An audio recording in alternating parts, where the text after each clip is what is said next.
Di mana yang biasanya infrastruktur jalan setiap tahunnya hanya 50 miliar, tahun ini saya kasih 250 miliar dan itu memangkas dari dana hibah yang biasanya diberikan untuk tim-tim sukses sebelum-sebelumnya. Kita ada 2 kali break, itu kurang lebih 2 menit kan. Terus kemudian aku ngejelasin dikit nanti untuk alurnya. Ada beberapa opening, nanti Kamanda akan opening dulu. Kemudian sebelum memperkenalkan Kang Ray, nanti ada jeda sedikit dulu musik baru ya, terus orangnya nggak pernah ngambil pusing. Kalau ngajakin Baby Boomer misalnya, karena begini enggak, misalnya kadang-kadang kan Bapak Ibu punten ya, nggak usah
Dan untuk membahasnya di Zona Inspirasi hari ini kita sudah kedatangan Bupati Subang yaitu Kang Reynaldi Putra Andita ya. Kang Ray ya. Betul. Biasa disapanya Kang Ray, betul ya? Oke. Apa kabar Kang? Alhamdulillah baik. Alhamdulillah sehat ya. Alhamdulillah. Oke, Kang Ray, sebelum saya jauh membahas mengenai program-program unggulan dari Pemkab Subang ini, saya mau mengenal lebih dekat dulu dong karena penasaran ya saudara mengenai kiprah politik Kang Ray sendiri yang bisa dikatakan ini lumayan lancar gitu ya. Amin. Di usia 19 tahun ini beliau terjun di dunia politik. Betul. Di usia 22 tahun beliau terpilih sebagai anggota DPRD dan bahkan di 28 tahun saat ini usianya ya. Betul. Sudah menjadi Bupati Subang. Rahasianya apa sih Kang?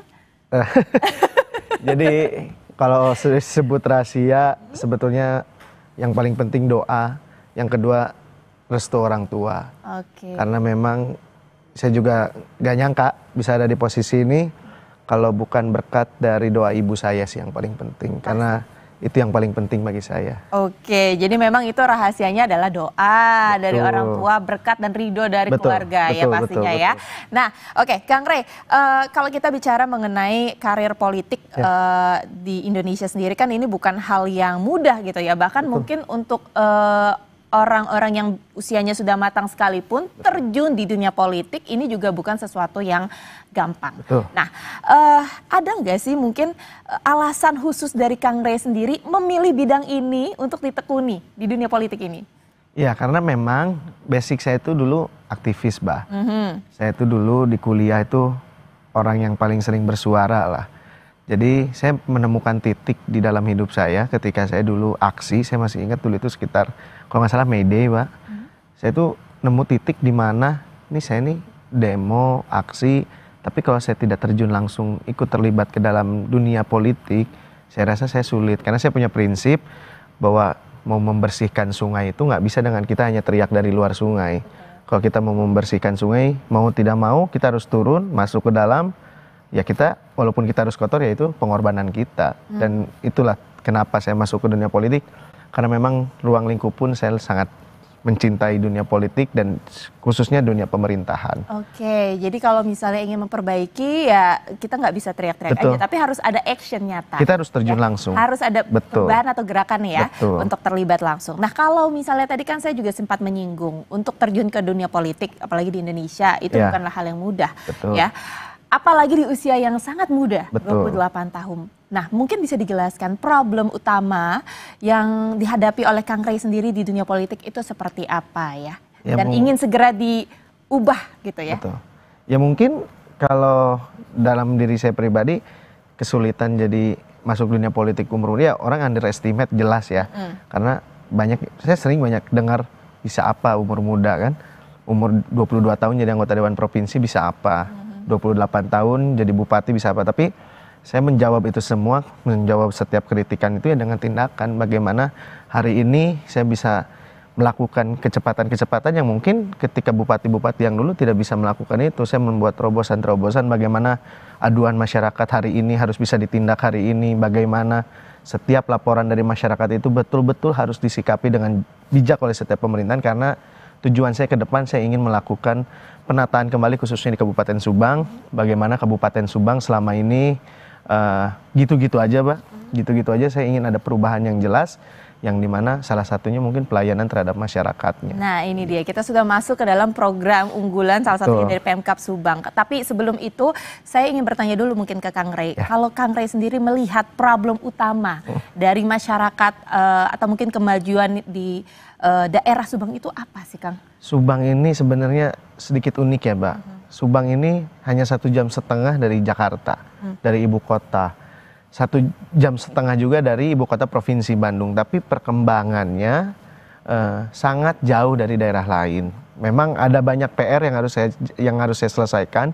Salah satunya bagaimana gaya-gaya kepemimpinan lama di Kabupaten Subang ini harus kita rubah. Makanya kenapa saya hari ini saya memangkas anggaran hibah di Kabupaten Subang yang bertahun-tahun anggarannya membeledak, Mbak. Karena kalau saya ingin kepentingan saya lebih baik membesarkan anggaran hibah. Karena itu untuk saya ngasih ke tim sukses.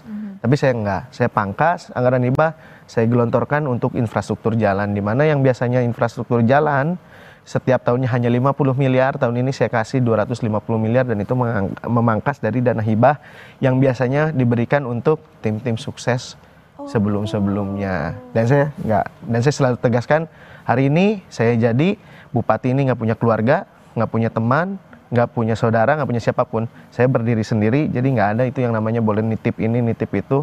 Semua berjalan sesuai dengan aturan saja. Oke, jadi dana yang digunakan ini jauh lebih efektif ke masyarakat begitu ya, terutama di bagian infrastruktur ini untuk ditingkatkan. Dulu itu hibah itu bisa sampai satu orang punya hibah 10 miliar, 5 miliar. Oke, menarik sekali ya. Kang Rey tadi sempat menyinggung juga mengenai gaya komunikasi yang ingin diubah mungkinnya di periode sebelumnya, di pemerintahan sebelumnya dengan yang saat ini. Mengingat juga kan Kang Rey sendiri juga dari generasi muda, ya kan. Nah, ini ingin lebih responsif ke masyarakat, terutama warga Subang. Bagaimana sebenarnya mekanisme kerja Pemkab Subang ini ya terhadap program komunikasi yang responsif dan apa parameternya atau mungkin tingkat efektivitasnya itu sejauh mana? Semenjak saya dilantik, setiap hari kepala OPD itu mulai 20 Februari lalu, itu setiap hari jam 7 malam pasti mantengin HP, Mbak. Karena saya setiap hari itu karena saya aktif di media sosial, Instagram, TikTok, YouTube, dan lain-lain. Selain saya punya tim, saya pun memantau sendiri. Jadi saya membalas satu persatu setiap DM, komentar. Itu kalau saya tidak sempat saya yang balas, tapi admin saya pasti balas dan laporkan ke saya. Dan setiap hari laporan aduan masyarakat itu dikolektifkan, dibikin database, dikolektifkan. Jam 7 malam itu saya share di grup kepala OPD. Makanya saya setiap briefing saya sampaikan, kita nggak usah bertele-tele, kita nggak usah muluk-muluk. Program acuan setiap OPD itu dilakukan atas dasar laporan dan aduan masyarakat hari sebelumnya. Jadi OPD hari ini bekerja itu atas laporan masyarakat sebelumnya. Sehingga kita nggak usah bertele, karena pemerintahan itu kan selama ini, mohon maaf ya Mbak, mungkin kadang bikin ini dulu, perencanaannya birokrasi bertele-tele, itu saya pangkas betul hari ini. Masyarakat ada yang melaporkan ada kekurangan di dinas PUPR, ya PUPR hari ini bekerja atas dasar itu. Sehingga setiap hari, Sabtu Minggu pun itu saya lakukan. Jadi semua informasi masyarakat di Kabupaten Subang hari ini melaporkan apapun bisa langsung kepada saya, nggak usah via siapa itu nggak usah. Dan nomor yang dicantumkan di setiap kecamatan itu nomor saya pribadi, bukan nomor admin. Oh wow, jadi memang Pemkab Subang sendiri bekerja ini sesuai dengan fakta di lapangan, aduan dari masyarakat salah satunya ya. Nah, kalau misalnya berbicara mengenai prinsip nih Kang, yang ingin dipegang sebagai seorang kepala daerah agar bisa menjadi pemimpin yang baik ini apa? Ya, yang pertama integritas ya. Ini karena saya hari ini jadi bupati, sebetulnya ini sekalian saya sampaikan, saya jadi bupati itu sebelumnya saya anggota Dewan Provinsi, Pak. Dan saya jadi bupati ini saya mundur dari Dewan Provinsi yang udah nyaman sebetulnya. Tapi saya mundur karena yaitu tujuan saya ke sini jadi bupati itu untuk merubah kabupaten saya. Dan mohon maaf mungkin urusan pribadi saya sudah selesai, sehingga saya tidak ada pikiran untuk mencari keuntungan dari bupati, sehingga ya kerjanya lillahi ta'ala menjaga integrasi. Dan saya sampaikan ke seluruh OPD, dari pertama saya dilantik saya sampaikan kepada seluruh OPD, ketika dipimpin oleh saya itu saya tidak ingin dengar ada OPD ataupun siapapun mengatasnamakan saya, dan saya tidak bisa didekati dengan hal-hal yang mungkin sifatnya untuk kepentingan pribadi saya. Jadi integritas yang paling nomor satu, Bah. Kalau kita lihat memang kan lokasinya dari Subang sendiri ini sangat strategis, ya kan? Bagaimana Anda melihat sebagai kepala daerah dalam hal ini melihat atau mewujudkan peningkatan perekonomian di Subang sendiri? Ya, jadi memang dalam tahun ini, mungkin mulai tahun ini hingga ke depannya, Kabupaten Subang ini saya rasa akan menjadi kabupaten yang luar biasa, Mbak. Karena bayangkan di satu kabupaten saja kita punya 2 kawasan ekonomi khusus. 1 Smartpolitan, 2 Wahana Patimban. Kita didukung juga dengan pelabuhan internasional. Yang dimana nanti ekspor impor dari mobil-mobil yang ada di tanah air lewat Kabupaten Subang. Karena pabrik BYD di Subang. Sekarang juga sedang pengembangan pabrik Finfast. Dan beberapa pabrik mobil ya? Beberapa pabrik mobil listrik khususnya di Subang. Dan ini menjadi sebuah rencana nasional juga ke depannya karena pelabuhannya ada di Subang. Sehingga ke depannya, tapi juga ini menjadi PR bagi pemerintah daerah agar dengan pengembangan ekonomi yang ada di Kabupaten Subang dengan 2 kawasan ekonomi khusus, ini bagaimana kita masyarakat Kabupaten Subang jangan sampai hanya jadi penonton. Kita harus memiliki peran untuk bisa menggenjot ekonomi yang ada di lingkungan masyarakatnya sendiri.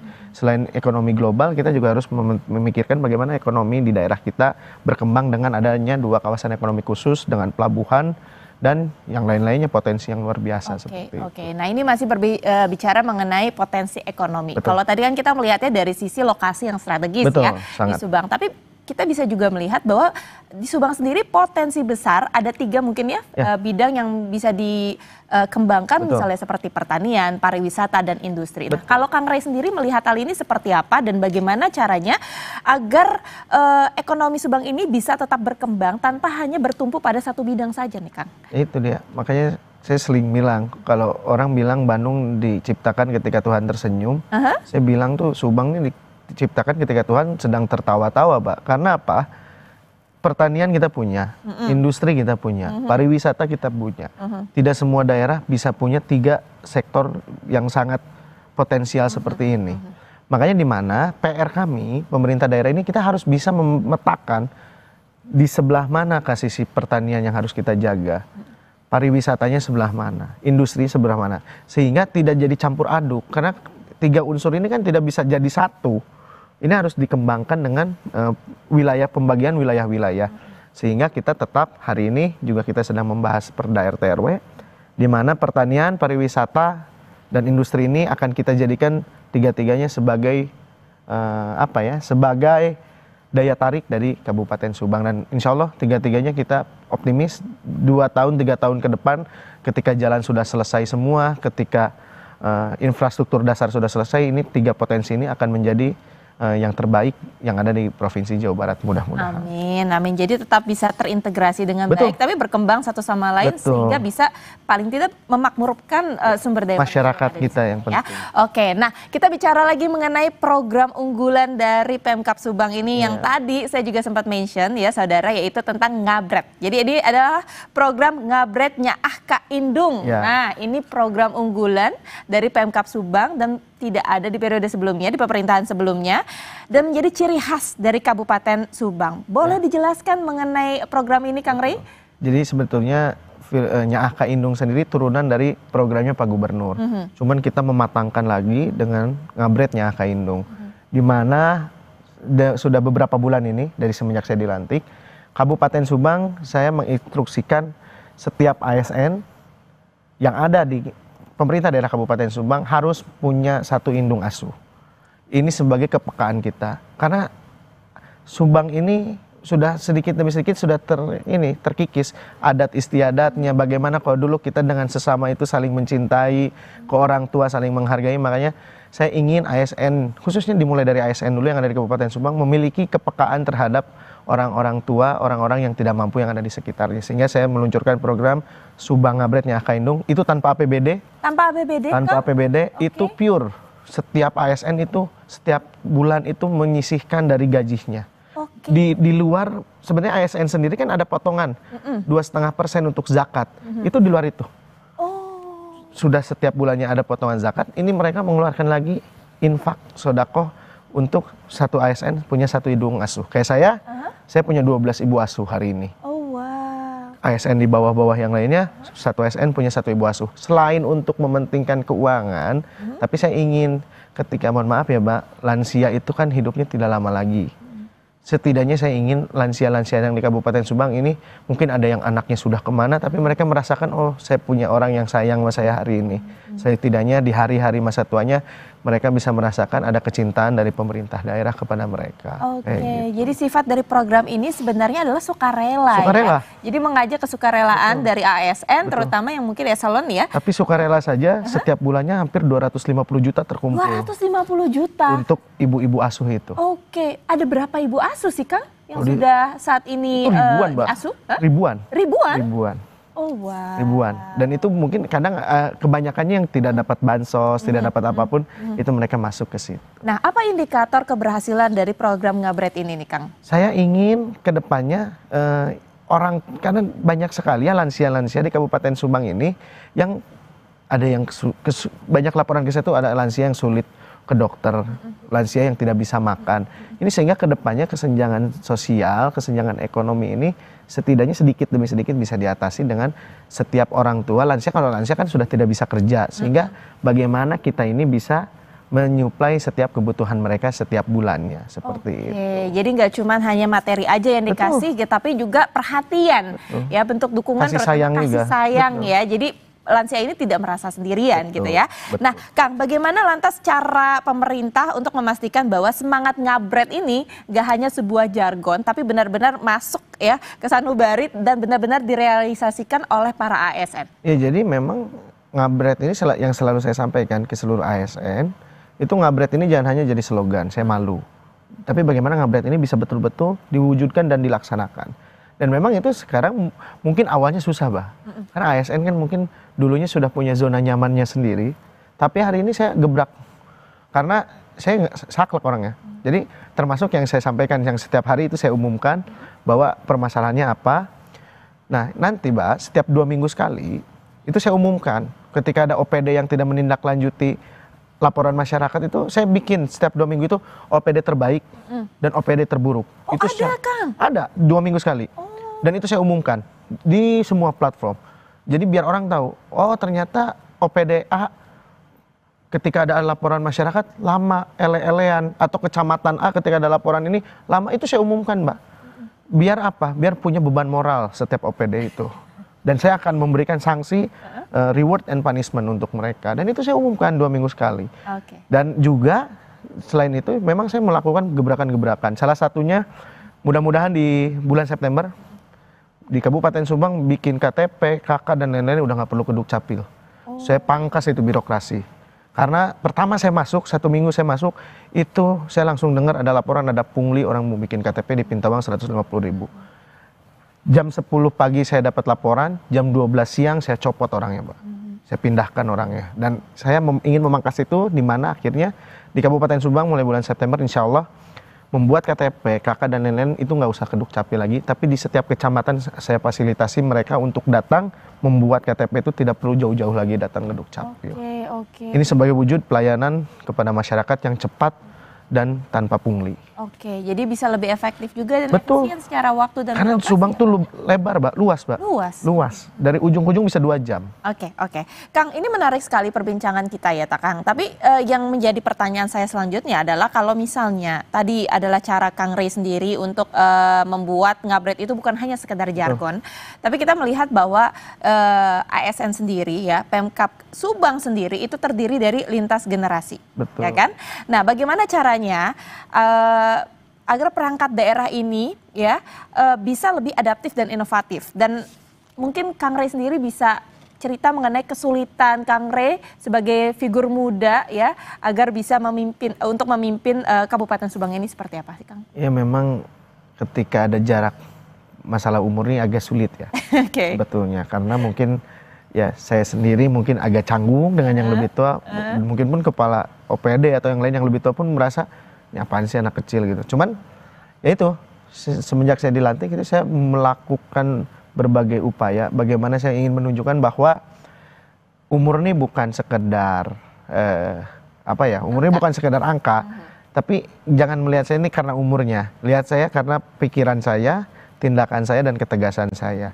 Sehingga saya selalu setiap hari itu menyampaikan kepada seluruh rekan-rekan yang ada di perangkat daerah itu bagaimana saya membuat bukan benteng ya, saya membuat sebuah kepribadian saya ini sebagaimana bukan lagi terpandang oleh karena umur, tapi bagaimana saya punya pemikiran, saya punya tindakan yang itu harus mau tidak mau, suka tidak suka harus dilakukan oleh semua. Dan sejauh ini alhamdulillah justru OPD-OPD pun mengikuti, Mbak. Justru ya sudah tidak terlihat lagi gap antara umur dan lain-lain itu tidak. Dan saya selalu sampaikan bagaimana seluruh perangkat daerah ini yang paling penting hari ini bagaimana pelayanan terhadap masyarakat seperti itu. Jadi yang dilihat bukan sekedar angka saja atau usia, tapi kinerjanya ya, Kang. Ya, yang diapresiasi. Ini sangat menarik sekali ya. Nah, kalau tadi kan di segmen sebelumnya Kang Rey sempat menjelaskan mengenai salah satu program yang dilakukan oleh Kabupaten Subang di pemerintahan saat ini adalah memangkas hibah, lalu meningkatkan lagi infrastruktur yang ada di Subang. Nah, bagaimana dengan pelayanan publik seperti kesehatan dan pendidikan? Apa langkah konkret yang Kang Rey lakukan untuk bisa meningkatkan kedua bidang ini, Kang? Ya, pertama kesehatan itu, Mbak. Memang di Kabupaten Subang agak sedikit ada problematika, tapi sedikit demi sedikit kita mulai menemukan solusi dan benang merahnya. Salah satunya bagaimana pelayanan ini kedepannya saya sedang dengan Kadinkes sedang membuat gebrakan juga dalam waktu dekat. Saya ingin pelayanan kesehatan itu tidak hanya melulu hanya tentang rumah sakit, Mbak. Tapi bagaimana memaksimalkan peran-peran puskesmas yang ada di Kabupaten Subang. Jadi saya ke depannya ini selalu menyampaikan dan sekarang sedang kita buat gebrakannya. Bagaimana nanti masyarakat kita ini ketika mempunyai keluhan penyakit itu tidak langsung melulu perlu ke rumah sakit. Tapi bagaimana puskesmas ini bisa menyelesaikan permasalahan-permasalahan kesehatan yang ada di bawah. Karena yang jadi PR sekarang, Mbak, di Subang ini, orang itu kalau sakit itu jauh, Mbak. Ke dokternya jauh. Karena apalagi orang Pantura itu harus ke kota, itu hampir 2 jam. Tapi bagaimana peran puskesmas nih saya terus dilibatkan, maupun pendidikan. Bagaimana hari ini, ya saya tidak membanggakan karena memang buruk kita, IPM kita itu ke-24 di Jawa Barat dari 27 kabupaten kota. Jumlah rata-rata lama sekolah kita, bagaimana ini harus menjadi PR saya. Dan ini mulai sedikit demi sedikit kita lakukan gebrakan-gebrakan. Bagaimana sekarang saya menggratiskan seragam sekolah, Mbak, untuk siswa SD SMP, untuk siswa baru dulu. Saya gratiskan agar ibu-ibu mereka, orang tua mereka tidak terbebani setiap tahun ajaran baru. Dan target saya tahun depan harus bisa sudah gratis seluruhnya kelas 1 sampai 6 SD maupun kelas 1 sampai 3 SMP. Bagaimana ini setidaknya bisa meringankan ketika SPP gratis, buku sudah di cover bos, seragam juga gratis. Kita gratiskan dari agar betul-betul masyarakat siapapun, karena bagi saya pendidikan, kesehatan itu adalah hak mutlak yang harus diterima oleh seluruh masyarakat yang ada di kabupaten. Sekali, wow, luar biasa, Kang. Mungkin sedikit saja ya jawaban dari Kang Rey sendiri ya, yang ingin dikenal sebagai bupati seperti apa oleh masyarakat, dan harapan dari Kang Rey sendiri untuk masyarakat Subang terutama ya, ke depan tuh seperti apa, Kang? Yang jelas saya ingin dikenang sebagai bupati yang bisa memberikan perubahan dan dampak positif kepada masyarakat saya. Saya tidak ingin dikenang sebagai bupati apapun itu, yang penting saya ingin dikenang sebagai bupati, oh Pak Rey ini yang bikin jalan, oh Pak Rey ini yang bikin sekolah SD SMP seragamnya gratis. Saya ingin jadi bupati yang dikenang oleh masyarakat karena kebaikan saya, bukan karena keburukan saya. Dan mungkin untuk masyarakat Kabupaten Subang, saya mohon doanya, dukungannya, karena tidak gampang Mbak, tidak mudah Mbak menjadi bupati ini. Tidak semua orang suka saya. Mungkin dengan saya jadi bupati, mungkin ada beberapa orang yang kehilangan mata pencarian Mbak, karena hibahnya saya potong, karena anggaran-anggaran yang sifatnya euforianya saya potong. Ya tapi itu semua saya lakukan demi masyarakat, sehingga saya butuh sekali dukungan dan doa dari seluruh masyarakat agar saya tetap tetap berada di jalur yang seperti hari ini. Saya tidak memikirkan kepentingan pribadi saya maupun golongan saya, yang penting kepentingan masyarakat. Amin. Kang Rey, sekali lagi terima kasih. Menarik sekali perbincangannya, tapi sayang waktu kita sudah habis. Sukses terus ya untuk pemerintahan Subang dan juga pasti warga Subang sendiri ya.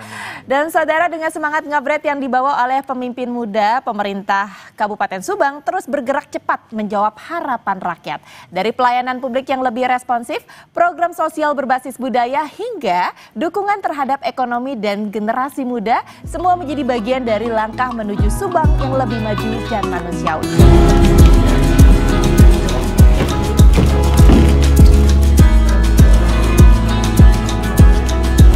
Oh, kabret ini. Oke.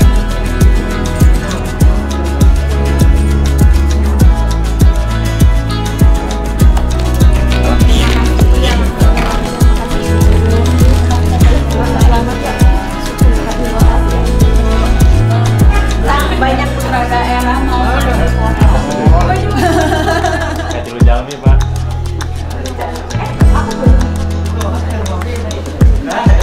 aku fotonya enggak? Boleh Kang Rey, boleh foto lagi nggak? Ayo.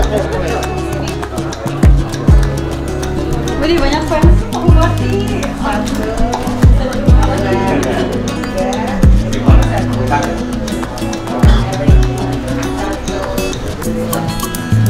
Oke, gantian.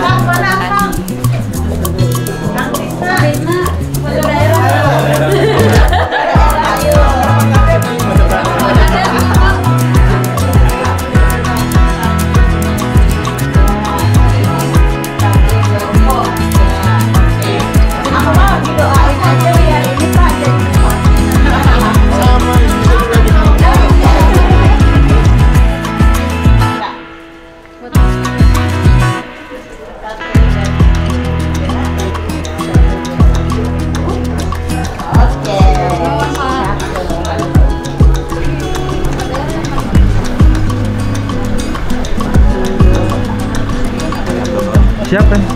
Makasih Mas. Orang Subang ini. Bukan.